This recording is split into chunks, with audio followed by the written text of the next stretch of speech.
In this episode, we're discussing grief. We talk about what society gets right and wrong about grief.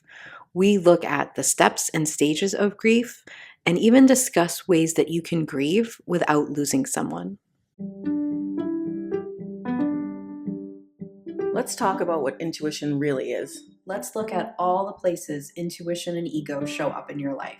Let's share honestly. Let's do the research. I'm Jamie Hayhurst. I'm Heather Wood. This is the Intuitive Girls Guide. Hey, Jay. Hey, Ooh, I almost said Jay Hay. that's That's an not- acceptable answer. I know, but I don't call you that on the podcast. That's like a real life Yeah. thing that I call you. So like my worlds collided there for a second. We're going to talk about grief today. Yay! And I believe that you are the patron saint of it. I'm not only a client, I'm the dead president. I'm the grief president. I think that this has been an episode that's been floating around us for a very long time. You've mentioned it a lot. I've mentioned it a lot. Yeah. People have written in and asked us to talk about Mhm. it. I think that with any, not I think, I know. I Mhm. know that with any topic that I feel is like a mental health topic, Yes. that could be something that I think like, should this be done by a mental health professional? Like, Mhm. is this appropriate for us to talk Right. about? Mm-hmm. I think I put this in this category. Mm-hmm. However, because this is such a subject that our culture does a really terrible job with, Right. and I do have the dead dad president in Mhm. attendance with me here, True. I feel like we can talk about it, but I want to say right here that I hope that this sort of just like wets your whistle on it. And then Yes. you can sort of go and talk to a professional more about it if that's something that you feel like you would benefit from. Yeah, like if you're actively grieving and you've lost someone or something, and that's something you're actively dealing with, go seek professional help. Yes. But like if this is like a topic you're just interested in, and maybe you're looking for like a reframe of it, or like looking to see it through the perspective of like intuition or emotional intelligence or something, human behavior, right? Like a so real this is what conversation. this episode is, right? It's not Exactly. we're not giving you ever 10 steps for grief. Yes. You know. Somebody wrote in, and it was a very kind thing that they said, but they were like, hey, it seems like you kind of like are always questioning if you should be talking about stuff. And I just wanted to address that real quick. Yeah. Because as two white women, 100%. we absolutely should be doing that. Right. In addition, we're in a field where not enough people do that. They just like Correct. keep continuing to talk about a thing without doing research, without considering, is this appropriate? Right. So well, and you and I are always talking about how like we're sort of, and I'm sure that person who said that to you was saying that in a complimentary way, like, hey, we trust your opinion and 100%. happy to hear it, blah blah. But like we are always talking on this podcast and in real life about how like we're always running checks on ourselves, like, yes, am I looking at this through the right lens? Is this my privilege speaking? Is this such and such speaking? And like, so the reason why you and I both do that, like, should we be talking about this, is to make sure we should be talking about this. Yes. It's just to check ourselves. It's not 100%. So especially in an industry that doesn't do that enough, and in a category of people, white women, who doesn't do that enough. Wait till we get to our obsessed segment. I think we should do it. I think even we could do it more. Yeah. You know what I mean? Always. So I think you should always be doing it. Yeah. Mm-hmm. So I just think it's a good thing to do. Yeah. So thank you for that feedback.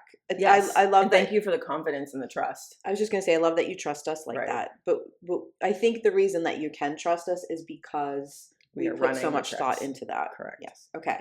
We have to start with a definition. Okay. Yes. I read a lot of definitions on grief. Mm-hmm. A lot. Mm-hmm. I didn't really like any of them, to be honest. Does not surprise me. Okay. I'm going to read you the one that I thought was like kind of the best, and then we can talk about the problem I have with it, and then I bet you'll have a problem with it too. Maybe it's different than mine. Okay. This is from the American Psychology Association. So when I'm saying I have a problem with it, I'm not saying like I know better than the American Psychology Association, but I'll tell you why in a minute. Okay. So this definition says, grief is the anguish experienced after significant loss, usually the death of a beloved person. Grief often includes psychological distress, separation anxiety, confusion, yearning, obsessive dwelling on the past, and apprehension about the future. Intense grief can become life-threatening through disruption of the immune system, self-neglect, and suicidal thoughts. Grief may also take the form of regret for something lost, remorse for something done, or sorrow for a mishap to oneself. I like that. Okay. I just don't love that it's really framed as only for death. True. Yeah. Right. And they try to recover it a little in the end, but we're going to talk about that there's all different kinds of grief. Certainly the biggest form of grief is losing someone you love. Yes. 100%. I'm not doubting that. No, right. But I think sometimes people don't realize they're grieving something because it wasn't an actual death. Yeah, or it's not like quote unquote bad enough or serious enough or whatever. You can grieve anything really. You can, and you can grieve in any way, and we'll get to this, but there's no time period. If anyone gives you a time period, tell them to fuck off. Yeah. That's not real. Right.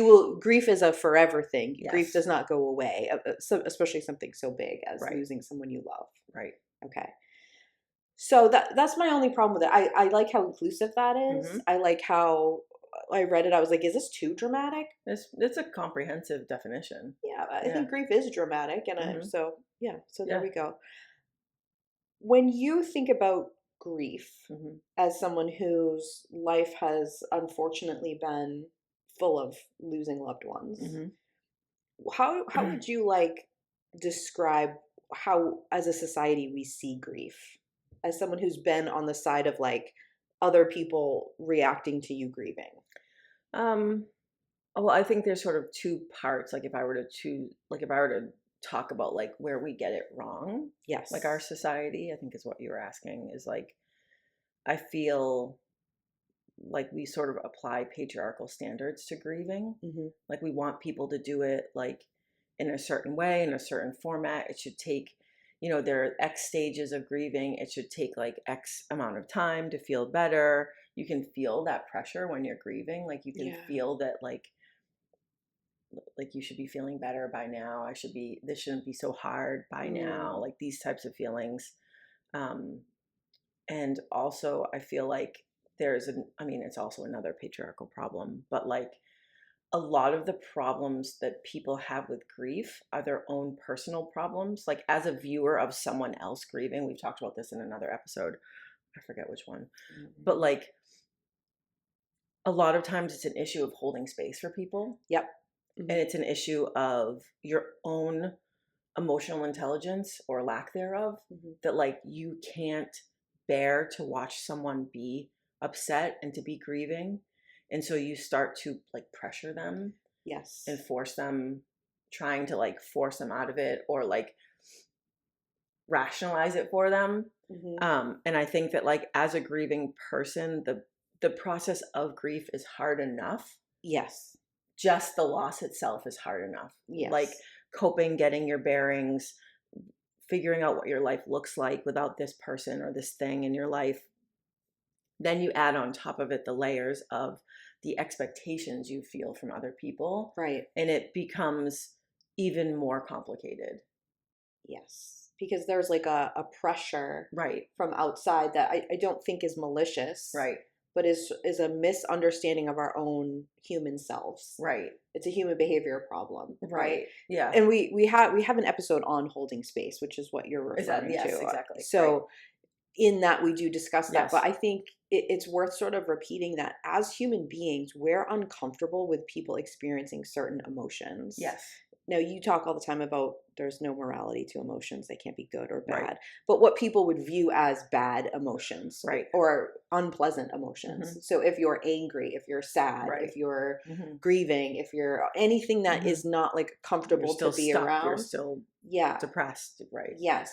There is a discomfort in the people who care for you because they want you to be better. And instead of managing their own discomfort with that, we instead sort of put it on the other person. Could you just get better? Right. So then I can be more comfortable. Yes. And it's subconscious. You're not trying to do that, but it's what people do.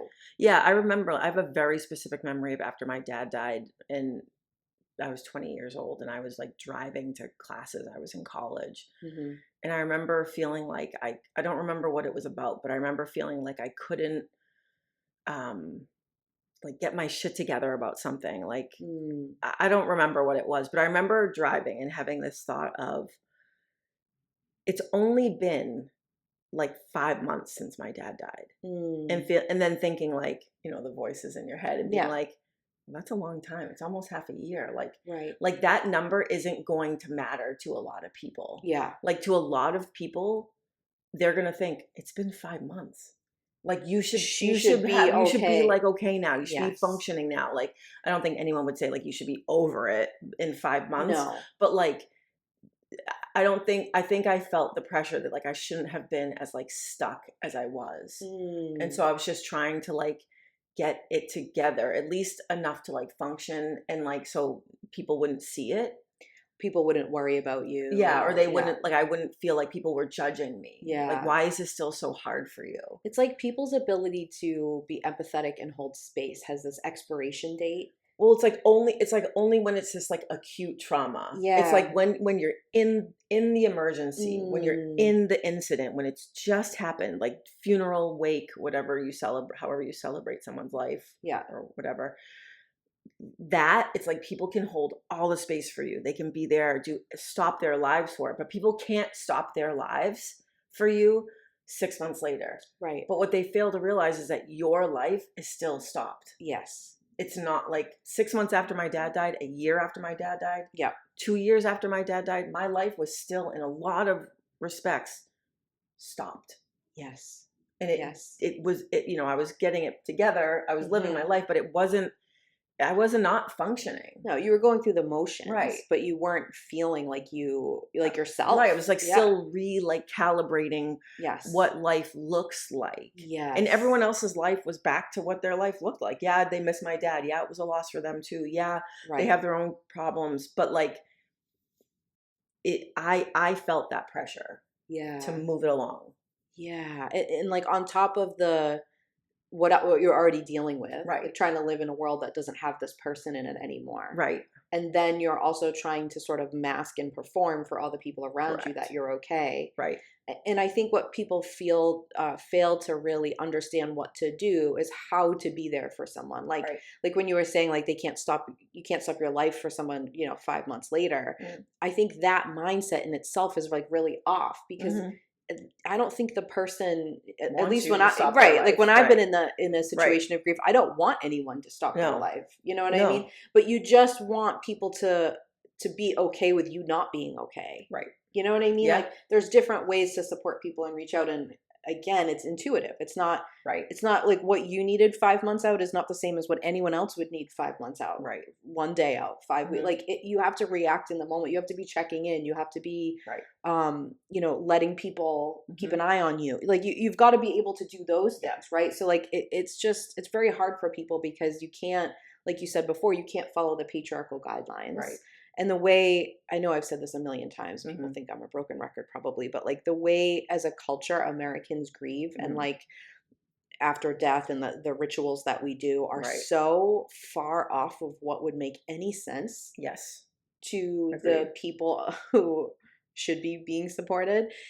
That like we just as a culture, we get it really, really wrong. Right. I agree. Even when I watch it like portrayed in movies or TV, as someone, I certainly haven't experienced as much grief as you, but everyone's obviously experienced grief. Like I still look at that and go like, that isn't right. Right. That's not accurate. Right. You know? Yeah. No, yeah. It's all influenced by, most of those ceremonies are influenced by patriarchal religion. 100%. So, it's going to be flawed because that system is flawed. 100%. Yeah. 100%. Yeah. I don't really know many people who do it the traditional way, that they're celebrating someone that they love who's passed away, who like at the end of those celebrations are like, that was what I needed. I feel better. Right. I think they're sort of just going through the motions for everyone else coming. Yes. And I don't think that makes any sense. Right. Yeah, it's just more exhausting. I will forever be like, can we redo this? Can we redo that? Can we redo baby showers? Can we redo wedding showers? Like all of these events. Please. Yes. Please and thank you. Okay. That's my PSA for that. I agree. All right. So have you ever heard of the stages of grief, Jay? I have, yes. Okay. So some say there are 5. Some say there are 7. There was originally 5. Some people have added 2 more in. I'm going to tell you the original 5, but we're going to go through all 7 for conversational. Yes. I guess just for the conversation, right? Yeah. I mean, I think the 7 makes sense, but I could go with the 5. Okay. So the original 5 were denial, anger, bargaining, depression, and acceptance. Added in, we have shock and testing, and they're added in a different order. So I'll go through it in the order with the 7. Okay. But shock and testing were added later. Okay. Okay. These were created by a woman, Jamie. Nice. There's no father of the this. mother of grief. I love it. Okay. So she was a Swiss psychiatrist. Her name was Elizabeth Kubler-Ross. A lot of people have heard that name before when it's connected to the stages of grief. So she came up with these. She lived from 1926 to 2004. So a lot of people don't realize how modern these are. Yeah. So just think that so she was born in 26. So she wasn't doing her work until the mid 40s, 50s. Yeah, 60s, exactly. The mid 1900s, right? Yeah. So just think before this, there really isn't any. Right. No, it isn't any recorded. There's of course a lot of pagan views on grief and things like that. Right. We did it very differently back then. This was a long process. This was community supporting people. Right. In very different ways. Okay. And I don't want to go into that too much on this episode because I don't know how much that would benefit people to hear how, if you're grieving, to hear how much better it used to be, but it used to be better. Yeah. Well, a lot of things. So a thing that I think is interesting is that Elizabeth Kubler-Ross created these stages of grief in studying people who were near death. I was hoping you were going to mention this. Okay. Perfect. So this is what people near death themselves were experiencing about the fact they were grieving the fact that their life was about to be over. Correct. Their own life. These were created. Yes. Okay. But it's been twisted. It has been twisted. Right. And we're going to talk, I want to go through them and then we can talk about it because I do think there is always something valid in studying grief in general, right? Or how was that experience for those people and what could we learn for everybody else? Definitely. But I don't think most people understand that. And as someone who is a researcher, it bothers me that people then spout this or say stuff about this or criticize it without actually knowing what it was and what it was used for. Or holding people to it. Yes. When that's not what it was intended for. 100%. Yep. So I'm going to go through the 7. I'm just going to briefly explain them. We can talk about them should we feel the need. I would just also like to say, when she developed them, they were never steps. Correct. They were observations that she, in studying people near death, she watched all of these people as she was taking her notes and doing her studies, would go through these things. Right. Not in an order, not in a timely fashion. It was just something she witnessed in people grieving their own life. Right. So if you're ever sort of pressured to move to the next stage or whatever, that's 100% bullshit. Right. 100% bullshit. So don't do that. I was going to talk about this after, but I'm just going to show you a picture. You can Google this, the stages of grief. So this is what people expect, a linear thing. And then this is can you kind of explain what it actually is? Yeah. So the expectation is you just sort of, it's like a linear line. You go to anger, you dip down to depression, you go up to acceptance. But what it is really just a big squiggly line of you moving through all of the feelings and going back and forth and hitting bumps and getting twisted up into little knots. Exactly. That was always what Elizabeth Kubler-Ross was witnessing. Right. So I do see a lot of criticism of her and her steps, and I feel frustrated by that. Okay. Yep, I've always thought that too. Okay, so let's talk about the steps. So the first one, so I told you we added in shock and testing. Shock has now become the number 1. I was gonna say. Yeah. Okay, so the first thing. Now I would also like to say that shock is also a medical state. True. Okay, it's associated with trauma. True. We are referring to that here, but not so much in the sense of when your blood won't pump through your body. Right. There's the system shutting down. Right? Yeah, there's 2 different. I think they're the same thing at different ends of a spectrum. Well, and I think it could be actual medical shock if the trauma was severe enough. 100%. Yes. Yes. Okay, but I feel like we say shock like it's a catch-all. Yes, agreed. Okay. So in this way, it's shock in the sense that your brain cannot process or take in the information. So you've learned of, there's a lot of things. We're going to talk about different things besides death that grief can cover. But you've learned somebody has passed away. You learned that your marriage is over. You learned that, I don't know, some big, you have to move. Like some big change in your life has happened. Right. The first stage here is like your brain is like, I can't, you go into shock. Yep. And the reason that, and really disbelief, if I was going to give you like an intuitive emotion for it, that would be what I would say. So what this is like your brain creates a buffer from the emotions because it knows it's not safe for you to experience them. Yeah, it's like a freeze response. Yes. Yeah. I have witnessed shock before in very closely in my son with a medical issue, this kind of shock. Yes. And I can tell you that it is the wildest thing you will ever, maybe not the wildest thing you'll ever see, but it's really wild what your brain will do to protect you. It's incredible. Yes. So just so you know, shock is your brain protecting you. Right. Shock is your ego firing up a system to completely block you from believing or even trying to process what's happening in the moment. Yes. Right, exactly. Okay. The second one is denial, which of the top 5, this was the original number 1. Okay. Yep. Denial and shock are very close to each other. Yes. So I can see why maybe some people would just say it's the same thing. Yep. But this is more like a refusal to believe and like a refuting of reality, where shock is more just like, I won't even absorb that information. Right. Denial is you've absorbed it and now you're saying, no, that's not what happened. Exactly. Okay. So like shock, it's your system trying to manage how unsafe the information is. Right. So it goes like, how about we deny this? Yeah. Because that's going to be a lot easier than accepting that this is true. Right. Okay. Next we have anger. Again, please don't read these like you have to do them in an order, like they are a 10-step program.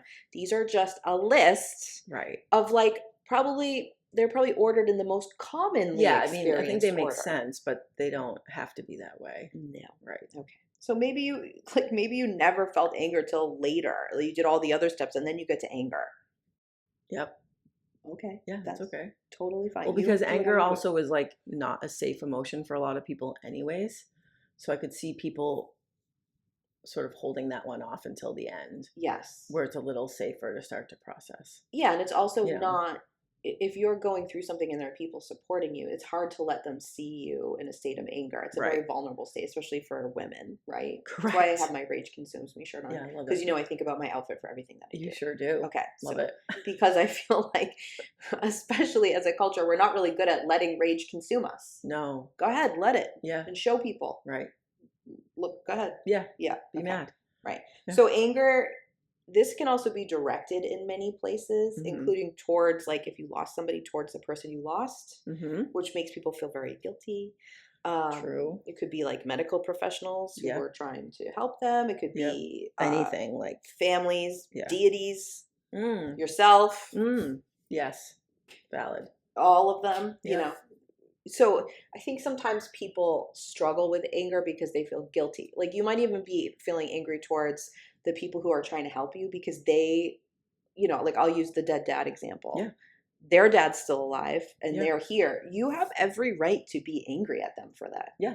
Like maybe try not to be an asshole, but like if that person loves you, they're okay. Just be angry. Yeah. It's part of it. Definitely. Okay. Bargaining is the next one. This is really, I kind of wish the word guilt was put here because bargaining in this sense is a reaction to trying to manage guilt. Right. But this is where you can see that this is for dying people. Because in bargaining, you would be like, say you believed in God. You'd be like, just let me survive this. I'll do like whatever. I'll be a better person. I'll say 100 Hail Marys a day. Yes, right? I'll feed the poor every day. Right. Like that's whatever. the bargaining. It's like you're trying to make deals. Yes. Like that applies better to that. Yes. And I think if you were to try to transfer it maybe to people who are grieving the loss of someone else, it's sort of the like, I'll do anything to not feel this. Exactly. Right. Right. And it's not that what you're trying not to feel is necessarily guilt, but it's just a It's real, too much. yeah, too much. That's perfect. That's the perfect way to put it. Yeah. Okay. And you could be you could be feeling anything. It could be shame. It could be, you could also be bargaining if you start to feel happy. People have a lot of guilt around like having a day where they feel good. Mm-hmm. Okay. Mm-hmm. All right. The next one is depression. Yep. This one ends up being controversial to people because they feel like the whole time you were in a state of depression. But I think we're sort of getting lost in the weeds here of like a clinical term and being depressed. Like you can down, you can be depressed but not be diagnosed with depression. Correct. So right, it's one of those things in my mind. Yeah. But this is intense sadness, emptiness, loss of direction, disconnection from desire. Okay.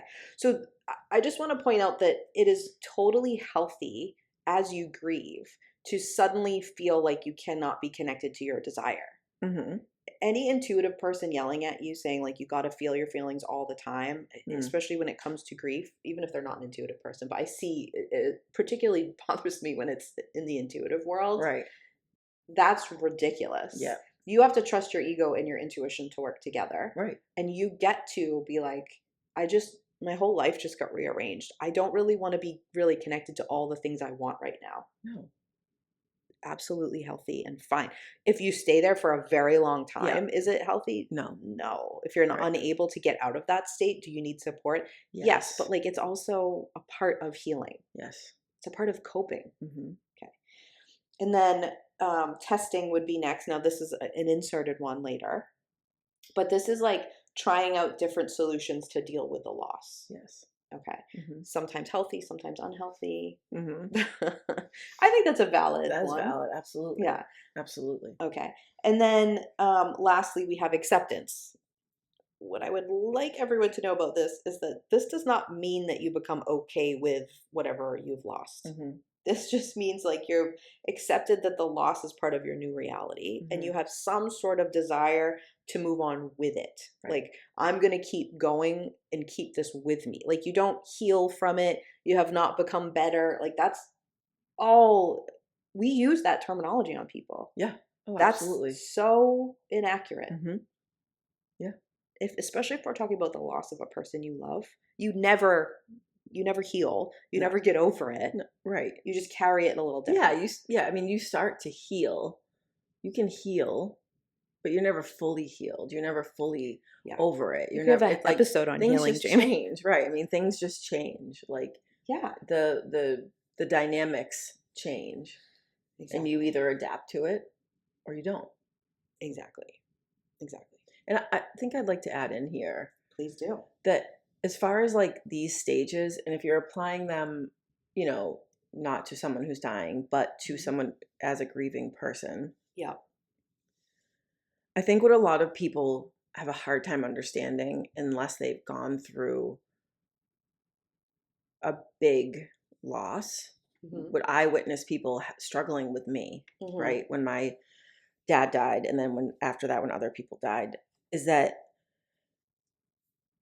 this process is so layered, and that you are grieving the loss of a person, right? This is a really good point. Yeah. But then after you start to walk through these stages, right? Then something else happens in your own life where you then have to grieve them again. Yeah. So say like the birth of your child. So right. Yeah. So like for my father, my dad died in January. So I was grieving for 10, 11 months. And then the holidays came. Yeah. And then I had to grieve the holidays without him. Yeah. What does that look like? What do my holidays now look like? And people didn't understand when I was completely out of sorts. Right. Around the holidays. Yep. They had no idea why I was so upset, so emotional, so easily triggered. Because for them, it was 10 months in their rear view. I think that's such a good point, because especially with the loss of a person or some very, very significant in your life loss, maybe you're grieving the fact that you don't get to see them every day. Maybe that's like something that you're actively having to manage in your system.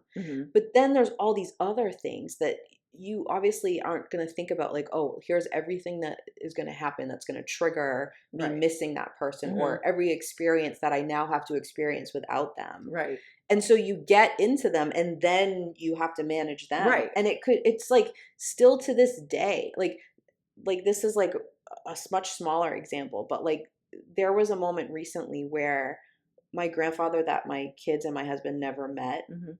like there was a conversation happening that he would have loved. Mm. And I literally got so sad Right. and started grieving the fact that Right. like now I know he knows them, Right. but they don't know him. Correct. And like they don't get to have that experience together. And I just relationship. think like everyone was so robbed, and I'm so robbed that I don't get to Yes. see that like he's never a part of Mhm. their conversations. They don't know. The only thing they know about him is anything I ever say. Right. Right? Like Exactly. so I just think, Right. and he died when I was like 10. Yes. Do you know what I mean? It still hits I'm you. 41. Right. Right. You know what I'm saying? Like Right. it's ridiculous to think that situationally you Right. wouldn't be knocked over by things for the Right. rest of your life. Yeah, I mean, and I always, people are like, "Oh, you don't have anyone to like walk you down the aisle or like whatever." When I got Mm. married, and yes, that was sad, but like you said, as far as time goes, like my dad's been dead for 25 years. Like Yeah. he never met my kids. Like, Yeah. and it even still on days where like my daughter graduated from high school, like yeah. It's he like would have loved that. it's And like there. as much as I say that to her, as much as she knows of him, like through me and my husband talking about him, like you said, Mhm. that's a one-way street. Yeah. It's not that relationship never happened. Yeah. And like as much as I want to feel about it, I can't make that happen. I can't bring that back. 100%. And You I know? think that people like to use your daughter's graduation for an Mm. example. If people were watching you at your daughter's graduation, they would have been like, she's so happy. Right. Because you were. I was. But you're also Right. grieving. Like Correct. Exactly. So it's like not these little exclusive. griefs. Right. That was like maybe right. maybe your first holiday, people were like, oh, but she's smiling and laughing. Mm. Right. But she's also devastated. Like Right. you can be All of the multiple things. emotions at the Right. same time. Exactly. Like emotions don't work like that where it's just one in your system. Right. I spent a lot of time in the years after my father died feeling like really offended by a lot of things and like really triggered by a lot of people in my life. And it wasn't until I stepped back and realized that a lot of it was because I had to do these small like layered grievings on top of each other without anyone, except for people who were like super, super close to me, without anyone realizing or even taking into consideration that like so much of my life has changed, that like in innumerable ways and layers you could never ever like plan for or even list. Like how many ways my life changed by my father dying, that like I was constantly having to make readjustments, always on my toes, always in fight or flight, always having to readjust my life, like to everyday moments, to holiday moments, to life milestones, like, and feeling like, why isn't anyone thinking of this? Why am I not being like included on this text thread? Why do I not know that Thanksgiving's at 2:00? Like why am I not, you know what I mean? It's like these small little grievances. And I was like constantly on defense. Because my life had so drastically shifted in ways that no one could see, in ways I couldn't verbalize to them. Without feeling like, oh, it's like the dead dad excuse. Oh, it's your Jamie and her dead dad. Like, and knowing you, I know that you took on the responsibility of, on top of all that, performing that you were fine when you needed help, so that you have all of this. Plus people are letting you down. And instead of being able to vocalize it, you on top of everything perform that you're okay to accommodate their feelings. And it's I don't think you're alone in that. That's why I'm saying that's what I'm saying. That's why I'm saying is like the grief is so layered. Yes. It's not this one like cataclysmic moment that blows up your life. It's that. And then it's 1,000 other layers that like not even a lot of people can perceive. Maybe you're not even perceiving. That are affecting you. It wasn't like you were in the moment going like, oh, I'm this so is my grief talking. that this is my grief and this is why I'm offended. Like, of course not. Right, exactly. Of course not. Right. I think those are important points, and I think those are the little things that aren't talked about enough. Like if in a group, people who have dealt with a lot of grief in their life were going around saying what was hard, if you had that experience, right, I think all of them would say a form of that. Yes. And I never hear anyone talk about that. No, I agree. So I think it's important. I think we should take a quick break. Okay. When we come back, I want to tell you there's categories of grief, and I hated them. I couldn't even I couldn't deal with them. So we're going to talk about that experience, and then we're going to talk about other things you can grieve and a few other things. So we'll be right back. We'll be right back after this short break.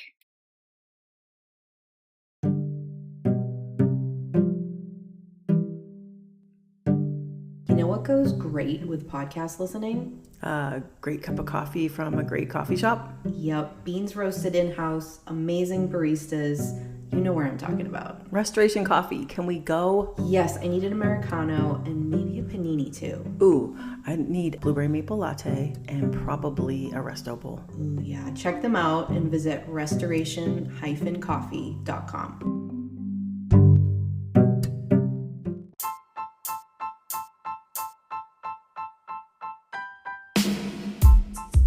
Let's talk about what we're obsessed with this week. All right, Heather. I'm so excited to hear what you're going to say. So I'm a little nervous about this. Yeah, you're never nervous. I know, about these. I am. And I've been sitting on this for literally months and months. And you know what it is. You'll know what it is. But Okay. I've been sitting on this for months, and I don't want to be the bad guy, but I'm just going to have to do it because I feel like that's why we're here. And that's the whole point. I'm psyched. But I just have to, and this is me like walking the walk, right? Like that's my like life thing. Because like if you work with me or know me in any way, I always say like we have to walk the walk. We can't just talk about things. Yep. We must then realize Let's them. do the hard things ourselves. Exactly. Yeah. And so I am always forever on this show like talking about how we have to like warn people about things and alert people about things, and I'm about to ruin some of your days. And I'm about to like make some of you, like I'm going to make you get real defensive for a second. And I want you to look into that defensiveness if you feel that way. But I just have to say the flags are flying for Mel Robbins. I got to say it. I'm so sorry. Like I know so many people love her, and she's been around for a while. You and I read one of her books years and years and years ago. But I see her online presence building and growing. Yeah. Mostly like with the book she just most recently released. And I just have to say like something is off. Well, can I make a small distinction? What I thought you were going to say is different. Oh. But valid and wild and whatever. We'll talk more about that later. But there is a difference between coming onto whatever platform you have and saying, I don't like this person. Correct. Like whatever the fuck everyone's triggered by Meghan Markle, I will fight all of you. Oh, right. Is that what you were going to say? Yes. What I was going to say. That's a different episode. We might have to do a whole one on I wasn't going to blow up your episode idea for that. How we're dealing with that. I wouldn't have minded if you did. No. But so there's this thing that I feel where I won't watch a TikTok if your whole thing is like just shit tearing talking. someone down. Right. Even if you're shit talking Blake Lively, I realize she's made mistakes. I'm not in defense of Blake Lively. Very problematic. 100%. But like your whole content is created about talking bad about how you don't like women, anyone else, and you don't actually know any details. You've never met them. You've never talked. You've never interviewed. Them. Yeah, right. I can't stand that. Okay. It's much different. I just want to draw this line. It's much different to go, hey, this person who's got a lot of followers, who's got a lot of influence, is exhibiting harmful behavior. Yep. Very different. This is what you're doing. Right. Or not even harmful. Like I think it's I think it could be harmful, but I think in the case of Mel Robbins, it's like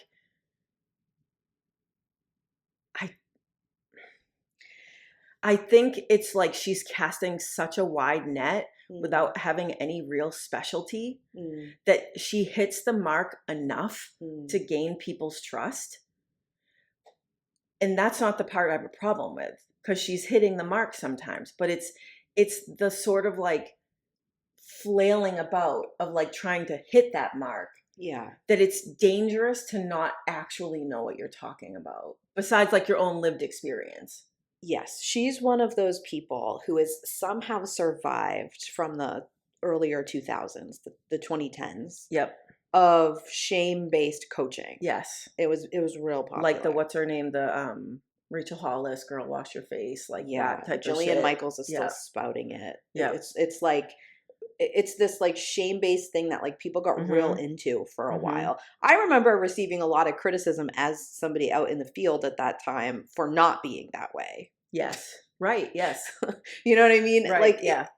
That's, and I'm not trying to make Right. anyone feel bad for you. I'm just saying that's how prevalent that Was style it's like of that coaching. harsh, right? And it was always white Women. It's people. always white women. Yeah, the few white men, but like, Well, that's a different okay. thing.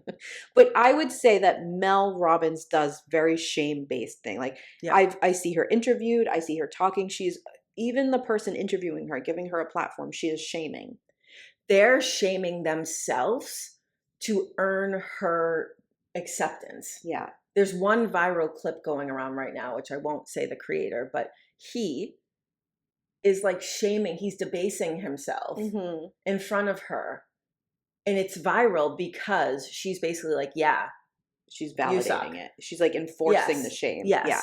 So, and I'm like, oh, and this has been going on for months. Like, you and I have been talking about this. Like, I've been like, hey, something's up here, something's up here, something's up here.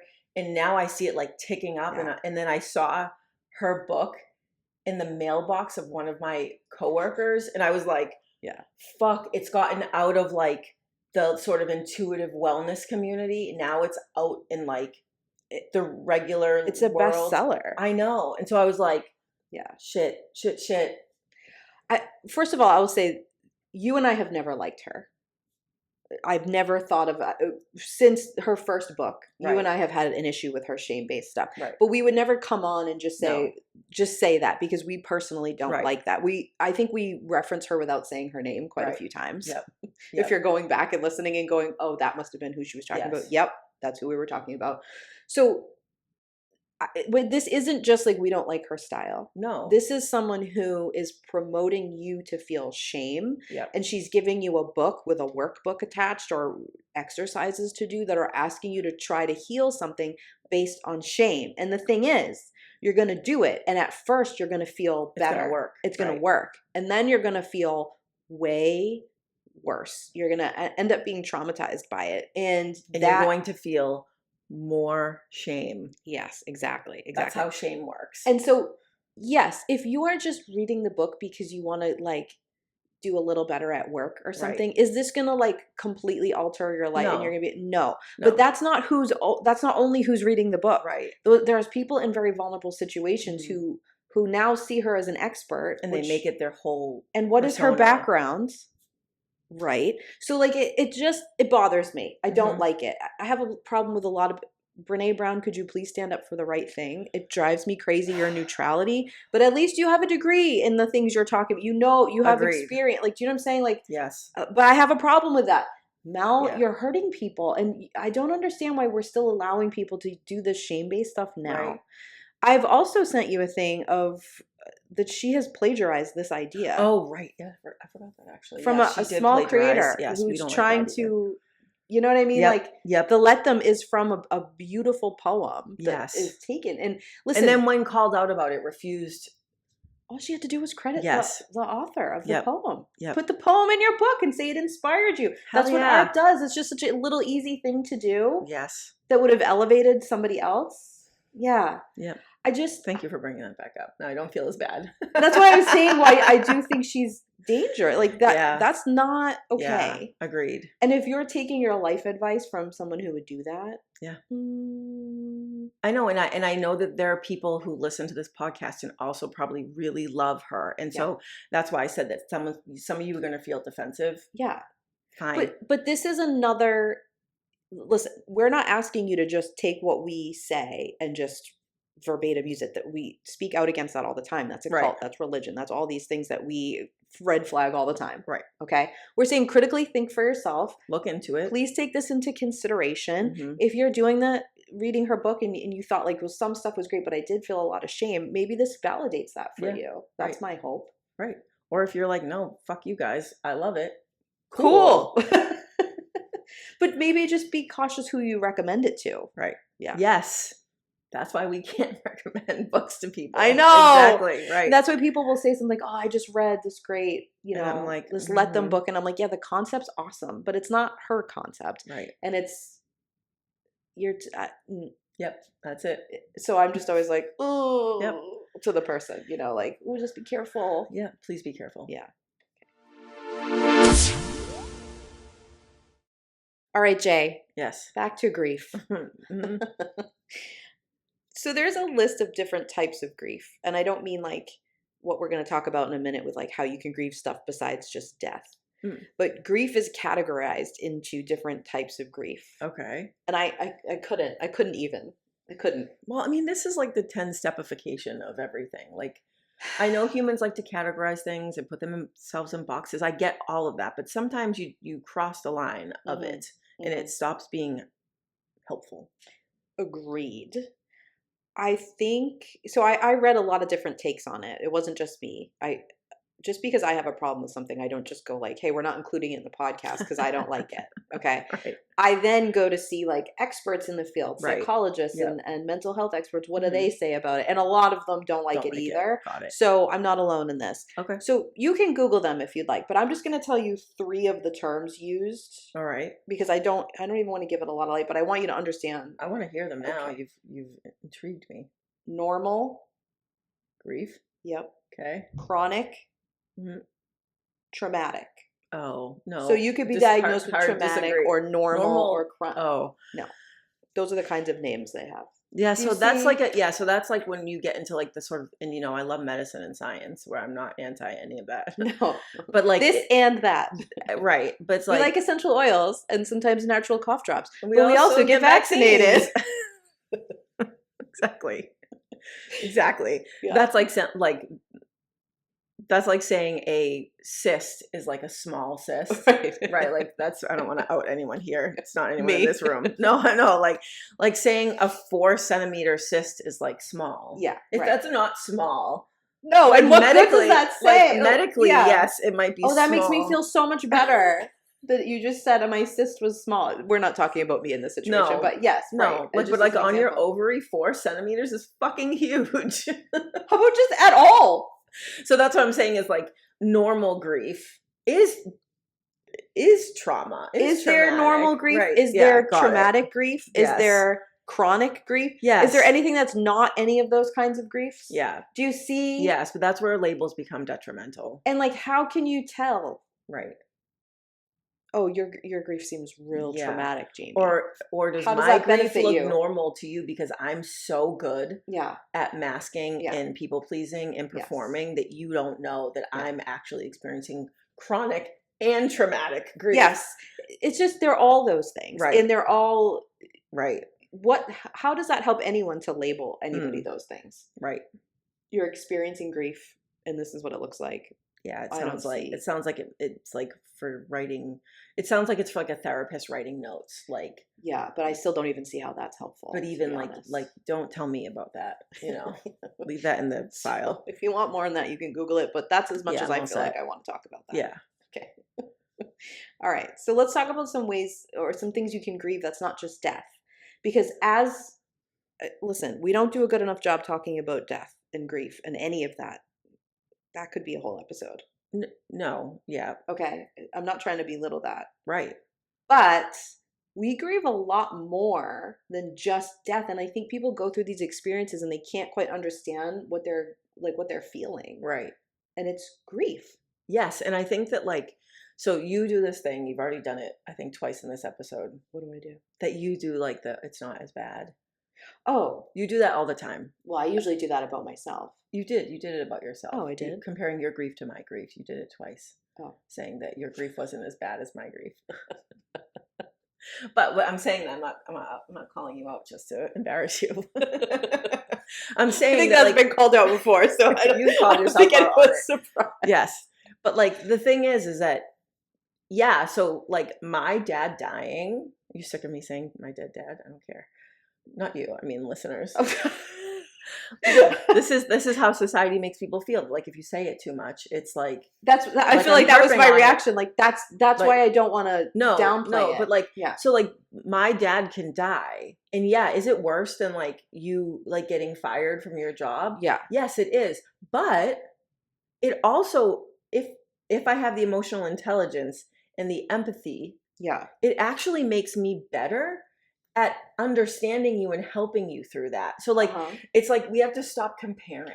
Yeah. Again, that's a patriarchal construct, right? Like That's true. this is like my thing is worse than yours, or I'm better than you are at this thing, right? Like all these constant comparisons. Yeah. Like my grief that I've had, like if I'm gonna have to fucking suffer through a life without my father, at least I can be a better human because of it. At least I can learn. I can learn from it, yeah. and I can connect with other people because of that horrible experience. So, like, there are so many places where people grieve. There are like little daily things, like the loss of many, like quote unquote, small things. Yes, that I now can empathize with. That I'm not like I'm not looking down at like you're the grief judge. Right? Like that's not enough. You're not on my level of you're not grief. Suffering enough.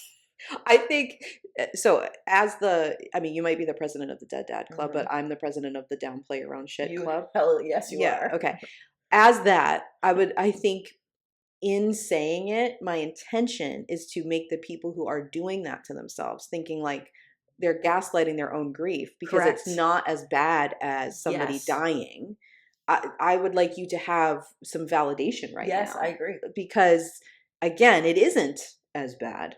But it's still a process, still a grief. And it's still a hard thing. And like you're saying, that we don't need to compare. No, we just need to talk about all of it. Right. Yes. And they all, like, if we allow it, they all relate to each other.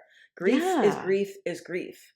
Yeah. And whether it be chronic or normal. Are you saying grief is a spectrum, right, Jamie? Exactly. Yes, I am. Oh my God. Is everything a spectrum? Do we say that on every episode? We do say that.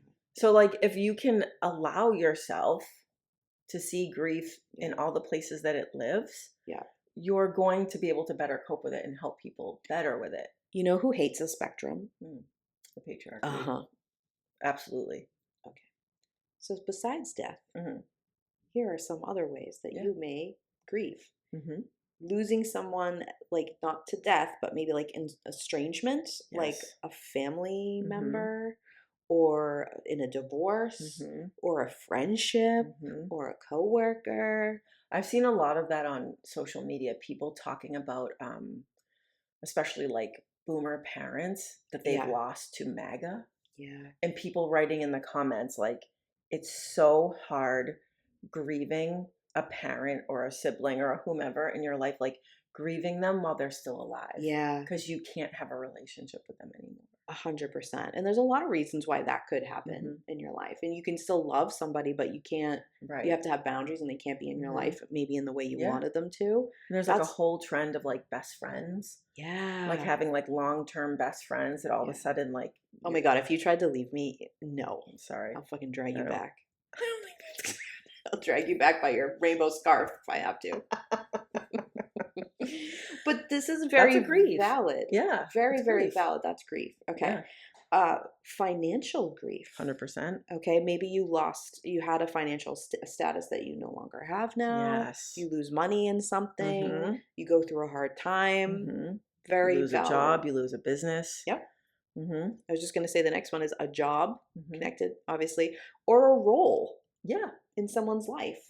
I think something that I feel weird about that people don't say aloud. I'm not sure if they're just not connecting it or if they're just not saying it. It's like an autism brain thing. But like when people talk about empty nest syndrome, I'm like, hey, that's grief. Oh, absolutely. Like you have a daughter that went to college. Like that, there's a grief to that. And she's still there. She comes home. She does all her laundry, and is home for a few months now and again. But like you still talk to her every day. Yeah, but like you're becoming a parent in a different way. Yes, the role is changing. I have a lot of great friends now that I've really like sort of curated a small but wonderful group of friends. Yeah, you obviously included, and you and that other small group. They still, when I talk to my friends, say, "How are you doing with Emma being at school?" Oh yeah, 'cause Still it's check in about grief. it. Like Yeah. just knowing that your kid's not there every day. It's weird. It's just you do something. You're gonna tell me you're gonna do something for 18 years, Yeah. and then that like drastically changes, whether it's college or they move out or they do whatever. Go into the military, they Military, get go to married. Peace Corps. I don't know what they're doing. They Like have a child themselves. Like it you're gonna tell me that changes. that's not like a grief. Not that you're Definitely. unhappy about what they're doing, but that No. it's just a change. It's okay to both be happy for them and to also grieve Right. that the relationship or the way life was before is no longer that way. And also justice for those kids who are also grieving, Yeah. who are also like at college or in the military or wherever they are, and they're like, I miss my mom. I miss my dad. I'm I'm so like, happy to be here. I but love I'm this, but also what the hell? My life is completely Yes. turned upside down. Yes. That's also a grief. Yeah. And hey, maybe we could be a little more supportive of that instead of Mhm. like shaming a kid who comes home. Yes, exactly. What? Right. No, let your kids be themselves. Yeah. Another form of grief that as my privilege protected me from really Mhm. thinking about Mhm. what is the grief of being diagnosed with a chronic illness. Mhm.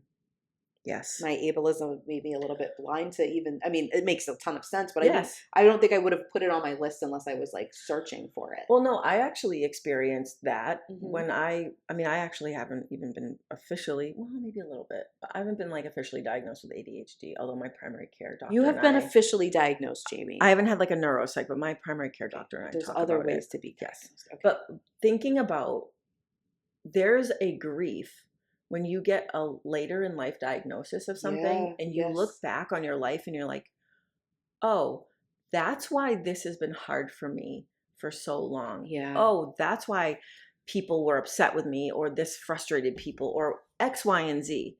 And you're like, if I had known that, things would have been different. Yeah. Like you can grieve the what if, you can grieve the possibility Yeah. or the potential something had that never got to see the light of day. 100%. You And then know? you can grieve the fact that like, oh, now my life has to look different moving Right. forward with something that I've been diagnosed Right. with or that, has been Mhm. found out. I mean, in a very small way. I'm not going to downplay it, but I'm not I hear downplaying you it. about to do it. Okay, I'm not going to. I'm going to try really hard not to. I have experienced that when I've been injured and I know it's going to take 6 months to be better or 3 months Yes. to be better or 6 weeks to be better. Right. A feeling of grief of like all the things you're going to miss out on or that's Yes. going to be hard or that you can't Mhm. do because of that. So I can only imagine Mm-hmm. to be diagnosed with something that tells you like in a much bigger way and forever Right. that's something you're going to have to deal with. Yep. That would be a real grief. And if I didn't even think of that as a Mhm. very able-bodied person, Mm-hmm. how are we doing a good job supporting people who are dealing with chronic illness if like Right. Or it's we're not even on doing the a good job. radar? Right, exactly. So I'm Even, calling like- myself out on that too. I'm But just even saying you, like all of us. you have like food restrictions. Oh yeah, no, right. Yes. Yeah, Down I do. player. Yes. I do have food And like there's restrictions, yeah. grief in that. Like Yeah. I can't go to every restaurant and eat the way I want to, or I can't Yes. participate in every Yeah. thing that I go to that doesn't offer me the food that I need to eat. There's a Yeah. grief in that. Of course, absolutely. There's grief in anything that you are losing, especially if it's something you've already had and you no longer have Right. anymore. It can be any sort of, to me, like having a food intolerances, I have many, is a loss of a freedom. Right. Okay. It's not as easy to do. Everything has to be so thought out and Right. planned. And luckily I'm pretty good at that. You are. So right. it's okay. But like, do you know what I mean? Yeah. Like that's still a grief. Yes. Okay. Relinquishment Mm-hmm. has a grief that I don't think it's talked about enough either. Mhm. Like maybe you stop smoking or you stop drinking, for examples. Yes. The grief of not having that tool or Coping skill in your or life anymore. social crutch or Mm. whatever it is for you. Yep. I mean, I've told you this before, but my grandfather hadn't smoked in like 40 years or something. It would still say he like grieved. He didn't use the word grieve, but he always felt sad because he always wanted a cigarette after Yes. dinner every night. Yes. And it wasn't so much like any of that was still in his system. It was something in his brain that was still grieving Yep. what that ritual did for Gave him. to him. Yes. Yep. So I think that's really Yeah, valid. absolutely. Yeah. Okay. Loss of religion or a church community or a Oof. cult that you were in. That's a great one. You might be Great one. relieved or safer to be out, Mm-hmm. but you are still going to grieve the loss of that. Oh, those systems are set up to they rely on you Yeah. not wanting to feel that Yeah. loss. Yeah, Yeah. absolutely. I mean, I think people would be surprised to know this, but when I left religion Mhm. in my early 20s, I felt grief over like the community of people that I was walking Oh, did away you? from. Yeah, Interesting. because I had been in a church community going to Sunday school every Mm. once a week every week for my whole life. Oh, So I knew these, I grew up with these people. Yeah. And to sort of go like, I'm leaving mm. and to walk away was It's a lot. walking away from all of those people because they're not going to care about you in the same way. Correct. And you might not be grieving the religion, but Exactly. you're grieving the community of it. Yeah. And there's also a grief in like, hey, all of this was set. Mm-hmm. All of these rules were told to me. I didn't have to figure any of them out. Well, yeah. No, Or also, I'm gonna figure out how to operate. Yeah. I have to keep questioning everything. or also the time spent. Yeah. That's why people don't leave Yes, things. Like, they don't leave yes. religion or a relationship or whatever because, like, there's a term for it. I forget it, but it's Mhm. like you put so much time into something Yeah. that you can't fathom Yeah. walking away from that. And that Yeah. walking away feeling, that's the grief of it. You can't deal with the grief of losing this thing you put so much time Right. and energy into. Right. And no, I mean, I was a kid when I was going. It wasn't my choice to Right. go. You know, and I have plenty of crazy stories of me Mhm. causing trouble, but like, and not meaning to most of the Right. time. You know what I mean? Right. But so it wasn't even like a thing that I had decided to commit to. Right. It was something that was chosen It was for built me. into your life. Yes. Right. And you know, when I left, it wasn't in like a ball of fiery rage, which would make a way cooler story. It was like right, a yeah. slow pulling away. Yes, And right. like I was fortunate Extraction, that like right. my family did the same with me. Mm-hmm. You know what I mean? Like that's not the case. Imagine the grief of that where your right. family stays. Stayed and you didn't. Yeah, no, Yeah. a lot of people, that's how they leave cults or that's how they leave like evangelical religions. Which I just the amount we love a cult documentary. Sure do. And it's always an amazing woman who takes down the cult and Always. gets out and helps other people out. Yep. And the strength it takes Mhm. to do that. I'm not trying to downplay my experience right now because I'm probably going to be heard through the lens everything I say now. But like that to me is like, I know what it's like on a smaller scale. Yes. I cannot imagine what that must take. It'd be like the whistleblower, right? It's huge. And you don't know Huge. anything. Like, No. holy cow. Holy You don't cow. even know in some cases, you don't even know who the president of the United States is. I mean, I wish I didn't, but like, but like some of those religions, Wish like I they're did. they're so isolated Yeah. that they don't know who the president is. Like, Yeah. that's, and like you have the courage to blow that up. It's incredible. The It's amount- incredible. The fortitude. And the intuition you have to like that desire Follow it, being to follow so the voice. strong. Yep. It's phenomenal. Yep. Okay. I will watch every documentary about that ever. Same. Okay. So this was an interesting one when I found it. I was like, ooh. So a lot of victims of some sort of an assault, physical assault, sexual assault, any of that, will talk about the grief of their life before it happened. Yes. Because they'll never Yes. really look at Won't life go back. the same Doesn't go back. way. It's like a death. Like your life will never go Yeah. back to So what it it's- was. I don't really, the term used Yeah. when this was being described was like you lose like a naive sense of the world. Like a I don't really like naivete. calling it Yeah, naive. I don't either. No. Some people said innocent. I don't really like any of those words, but I don't have a better one. So No. just like that sort of like It's just feeling like a you're safe. reframing. Yeah, Yeah. it's like you're forced to reframe Yeah. the way you see.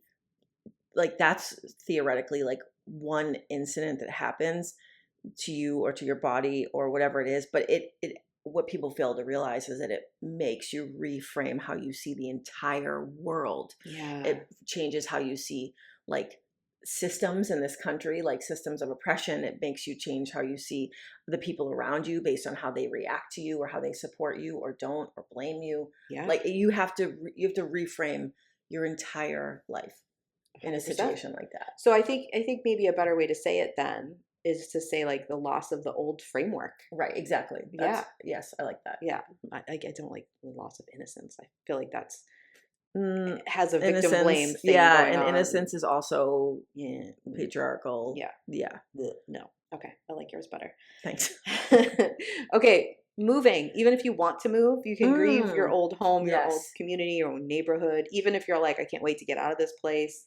I need to move on. My house is driving me crazy. You're still going to grieve the spot, the place. So loss of possessions. This could be in a small scale. Like maybe you lost something that was important to you. Okay. Maybe somebody gave it to you, whatever. Yeah. You can grieve that.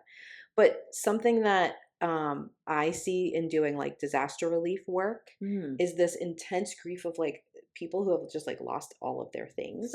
Right. And they feel guilty for grieving their stuff because they'll say like if they're fortunate enough that everybody got out safely, there'll be this thing. And I just think that that's so unfair. Yes, I agree. And that's a real, like, I can't imagine if all the things I'd ever collected were suddenly gone and I had to start all over. Trauma.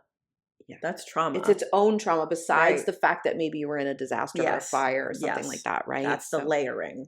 Exactly. Right. Exactly. So there's that. And then the last one I just want to mention, there's more, guys. This isn't like a comprehensive full list of everything. Right. But miscarriage. Oh, yeah. Women are expected to like be quiet about this and to like, as if it's not, like as if it's like normal.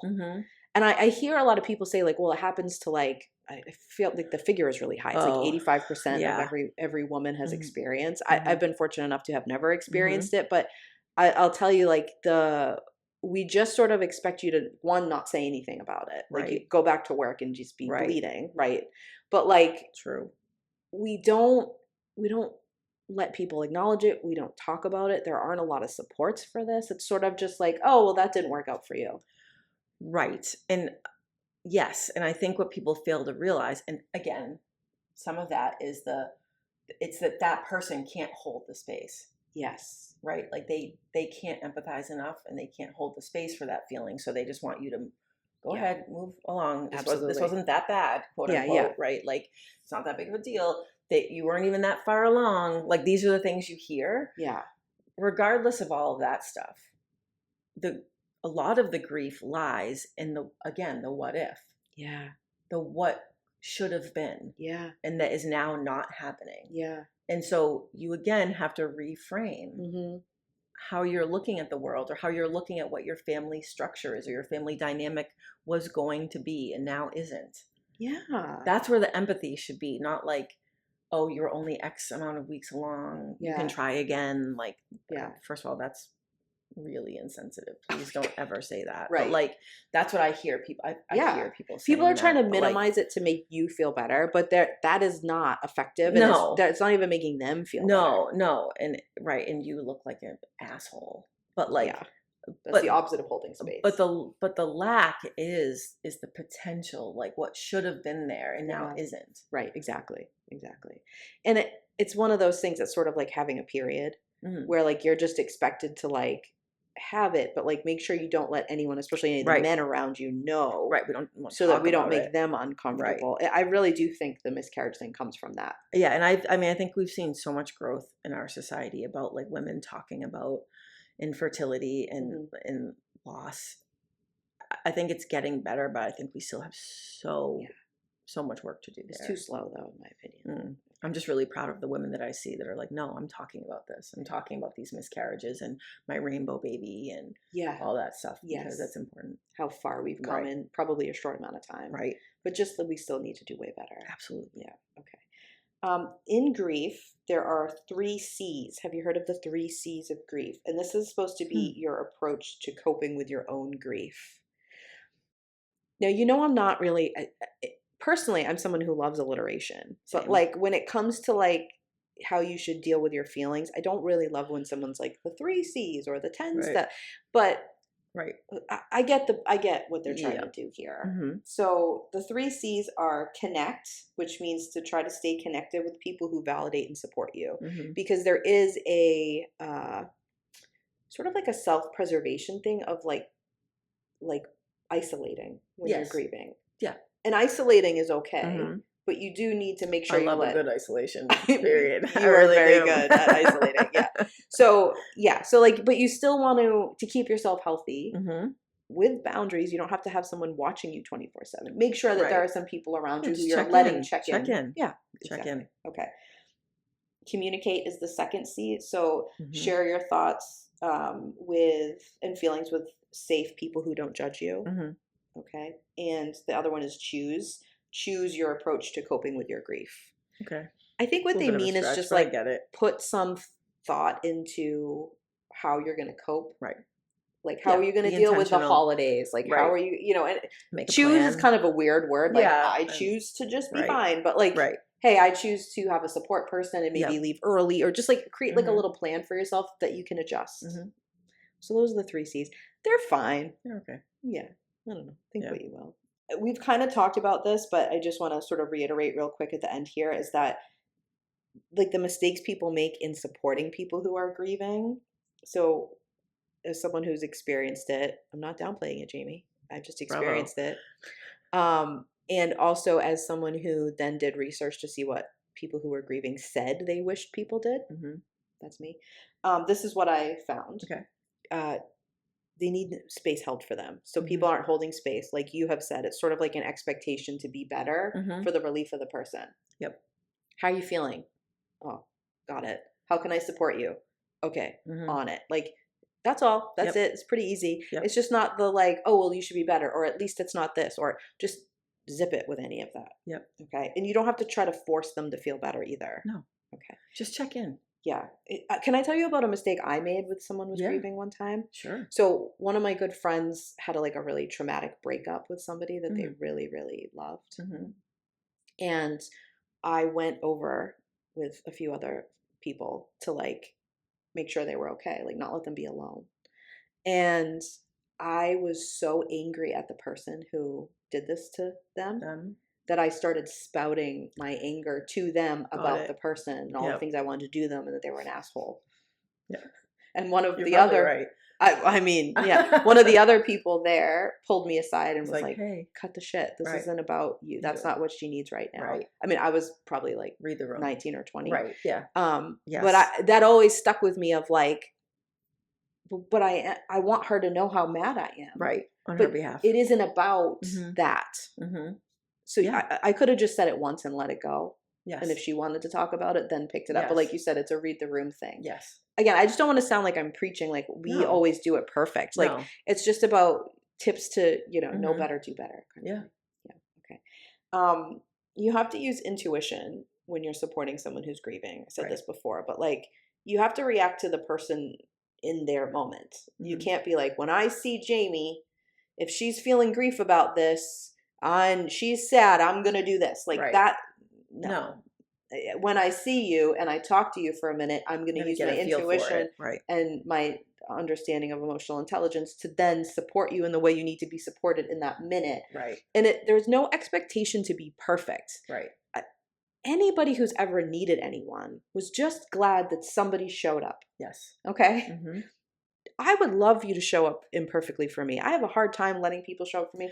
Come show up really imperfectly and, be too angry like I was and make an adjustment. You know what I mean? But like, so I don't want to hear this like now you're too scared to show up for someone. No, I just think it's literally just the act of showing up or sending the text or dropping off the food or sending the flowers or whatever it is, or leaving the voicemail or popping in. Like, just don't overthink it. Like, it doesn't, it's like, while it's not that deep. While it is very deep and it is very serious, you're reaching out just in general is all that is really needed. Like there have been people who have left meals at my house that I didn't eat. Yeah. I don't fucking remember what they were. It wasn't about the meal. I remember that person dropped it off. I remember that they thought about me. I remember that like, I remember that someone will text me on my dead dad day. Yes. And I don't remember what they said or that they wrote 6 paragraphs about it, or I just remember that they remembered. It's like, and I sometimes, that's where I make a mistake sometimes, is I feel like sometimes I'm too honest about grief or too real about it. So sometimes I'll rein myself in too far with someone, like an overcorrection. And then I'll be like, oh, I should have checked in sooner, or I should have made the dead dad joke, or I should have like maybe they would have felt more connected, but I didn't want to like impose my standards on it, so I overthought it. I mean, you are a little bit hard on yourself too, Oh, so that could be totally. Yeah. So like it's Pot kettle, just but the still. check-in. It's Yeah. just the Yeah. it's just the remembering. It's just the thought. It's like, you know, and I know people always say like, don't ask. Like, Yeah. what do you need from me?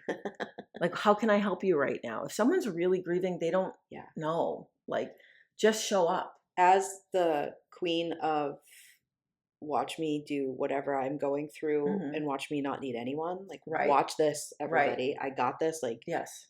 Nothing to see over here. Right. Okay. If you ask me, hey, do you need anything? No, I stop asking you that. No, I don't. Because but I'm also literally don't need anything. I'm fine. Right. Exactly. I can there's food and water and I get to the bathroom. So there's no pressing need. Correct. So that's what, not just me though. That's what, especially if you're in grief or something, that's how you're interpreting that question. Need, right. Exactly. Like, cause you're in survival mode. Yes. So you're like, no, I don't need anything right now. Yes. I'm living, I'm breathing, I'm okay. Fine. Yeah. But like, do I want you to drop off a coffee for me? Yeah, that'd be fucking awesome. Well, it depends who it is, but yeah. Do you know what I mean? Yeah.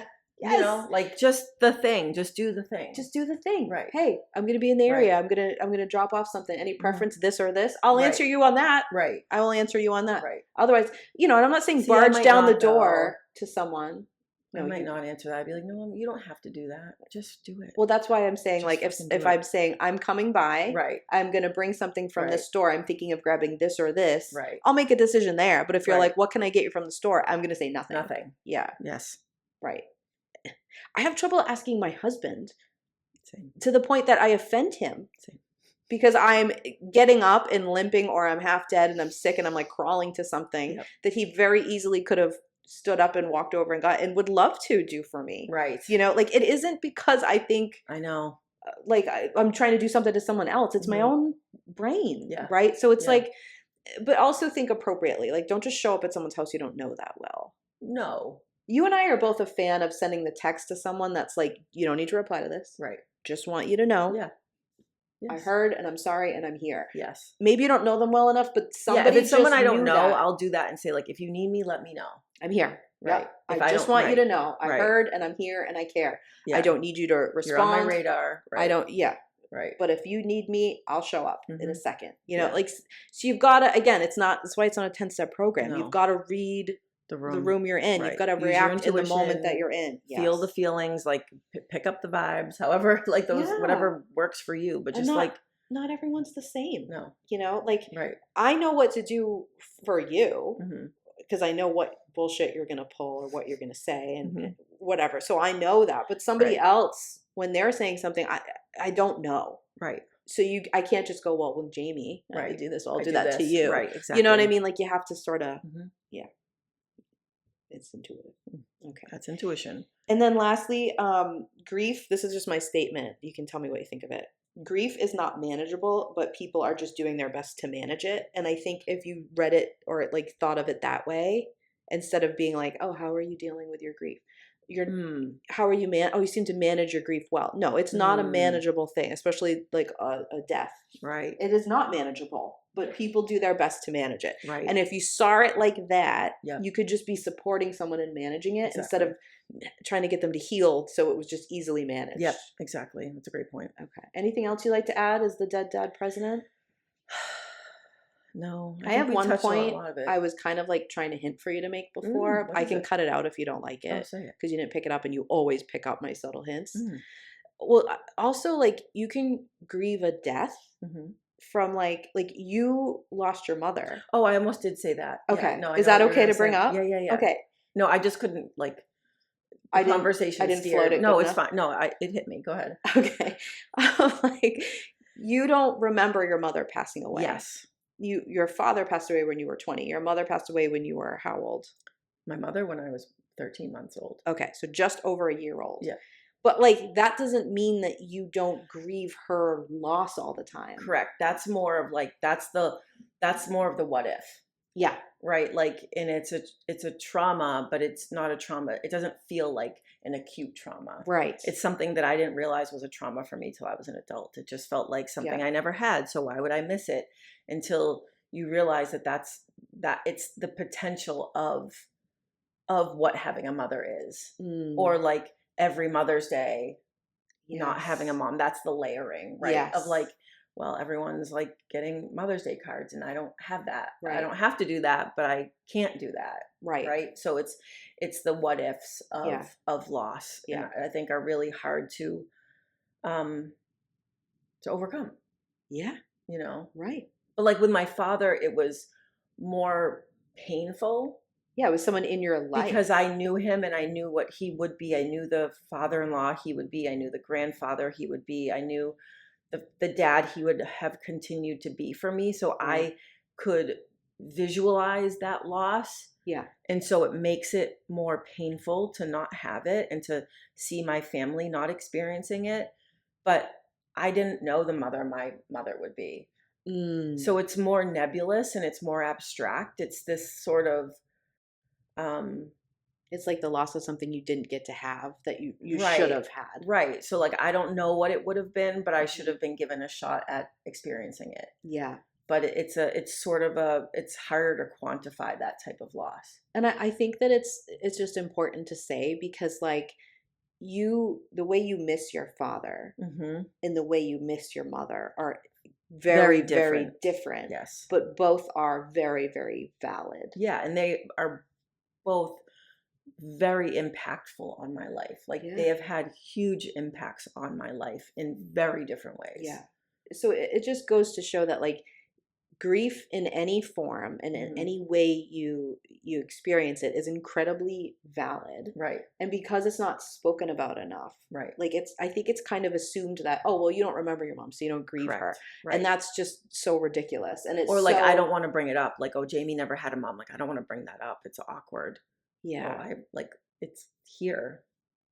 it's brought up It's for you here. all the It's- time. it's- Yeah, it's you always experience here. It's it. always Yeah. present. Like it's not like you're not gonna like surprise me with it. I Like, mean, I'm just I a didn't fan. I would always rather make it weird because I said I cared 'Cause you and I tried. said a thing You and I tried. tried and like maybe Agreed. it didn't go over well or you didn't love Agreed. it, than to not say the thing. That's to not what just bring it up. that's what I meant by like just send the text. Yeah. Send the email. Make it weird that way because Right, you care. exactly. Right. Yeah. Like so someone's gonna be like, oh, Jamie texted me, like Yeah. First of all, no. But like that's what my ego would be telling Same. me. Like, Same. oh, why is Jamie texting me about Same. this? I do that No too. one would think that. No, And if they think that about you, it's because they're so deep in their own it's not about grief you. and their own shit Yeah. that it's like it's a projection. But like, no one's ever gonna fault you for trying or caring or remembering.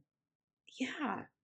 Make it weird that way. Make Yeah. it weird and have somebody say, I'm good. I actually don't want to talk about it. Okay, heard. Move on. Right. Exactly. Then to just be like, well, I feel awkward saying it to you because I don't know how you're going to receive it. Yes. So I'm choosing me right. and I'm going to be silent. This is a great point that you just reminded me of. That I Okay. should have brought up. Also, like, don't make it about you. Yeah. Right. Can we put that on a t-shirt? Yeah. Just that every white Yes. woman should wear? Yeah. Don't make it about you. Like, Yeah. don't make it a big, huge conversation. Like, where then I now have to manage your feelings for you about my grief. That happens. That's what I did in my example. I made that when I was angry. Well, true. true. Do you know what I'm saying? Like that's what you Yes. want to catch. Yes. Don't do that. But like, you could also be like, oh, I didn't know what to say, or I didn't know what to bring, and I don't know, like, I didn't want to like overstep, or I didn't want. I hear that all the time. No, because as soon as you start talking like that, then I have to be like, oh no, don't worry about it. It's okay. Oh no, I'm okay. Thank you so much for doing this for me. Now it's now become I'm my managing job. your feelings. Exactly. Rather than you were trying to help me with mine. Now I'm managing yours for you because Yeah. it's too uncomfortable and I'm already managing too much and I just want you to stop talking. And I think that's part of the reason why people like you and I tend to go through things very isolated. Right. Very few people know about something if you or I are going through it in the moment. A lot of times Right. we'll talk I'll tell about you it after. Right. Right. But, I think that that's part of it for Mhm. me is like, but now I'll have to mask for you that Right. I'm okay or Right. that I've validated you Mhm. enough in supporting. Like, Right. do you know what I'm saying? And that's Right. just like another weight Yeah. on a person. And if you are someone who's like a people pleaser or a masker or whatever, like it is okay for someone to be upset for you. Like you and I swing too far on that spectrum. Like where like we don't want anyone to be uncomfortable with our stuff. like, it's okay for someone to be like, oh, I'm so sorry to hear that, and hold some space for you. That's okay. We're not saying 100%. don't do that. No. We're just saying don't make it about you. Yeah. Right? Yeah. Well, I mean, I brought you a casserole, so what else do you want from me? Like, catch yourself in those moments. Right. Where you went over, and I see this at like funerals. There's like somebody like performing some sort of like hostess duties sometimes, and they're like, it's almost like a show of how affected they are, and it's never the most directed people doing it. Exactly. And I'm always like, what is that? Yeah, always. It's like a spotlight. Just that's what my husband and I say about, like, they love a funeral. That person, so and so, loves a funeral. There's always one of the people there. Always someone who loves a funeral. Something like very validating. It's like some like weird like human desire of contribution gone like haywire in somebody, where they're like, this is where I thrive. There's a bunch of sad people around. I'm gonna help. I'm gonna go get them a plate. Like, and it's all about you, making all about you. Because I also see that being done subtly. Where it's not about the person, where you get them a plate, or I see someone walk. Like, cool. That's great. That's wonderful. There's a different thing where you're like, wait, who even are you? Like, yeah, exactly. When was the last time you talked to this person? Oh, were you there when the person was dying? No, you weren't even there. But now you're performing your grief in front of everyone. Gross. Ew. Yeah. I just thought of someone in particular. I wonder if it's the same person. Could be. All right. Well, after talking about grief, you know what we need? Coffee. We need coffee. Let's go get some.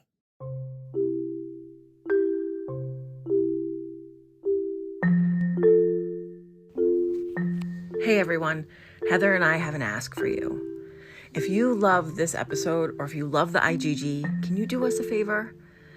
We need you to go onto whatever platform you listen on and download, subscribe, like, love, whatever it's asking you to do. Can you go do those things for us on the platforms that you listen on? It would mean so much to us.